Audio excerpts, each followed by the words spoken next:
Physical હિયરિંગની માંગ સાથે court સામે ધરણા યોજ્યા। હાઈકોર્ટમાં ફિઝિકલ હિયરિંગ શરૂ ન થતા રોષે ભરાયેલા વકીલો કોર્ટ સામે એકત્ર થયા।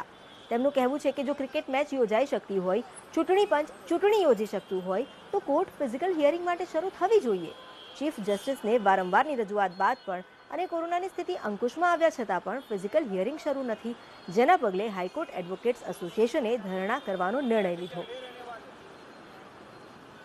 જે છેલ્લા 11 મહિનાથી જે કોર્ટનું ફિઝિકલ હિયરિંગ બંધ છે તેની સામે આજે કોરોનાનો જે ભય છે એ ઘણો ઓછો થયો છે। ઘણી સરકારી પ્રવૃત્તિઓ ચાલે છે, ક્રિકેટ મેચ રમાઈ રહી છે, સ્કૂલો શરૂ થઈ છે।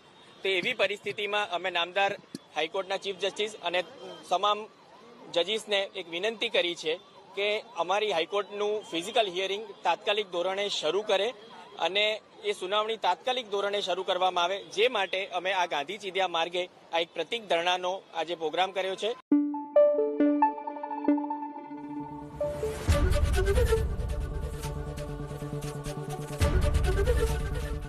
એબીપી અસ્મિતા, ગુજરાતની અસ્મિતા।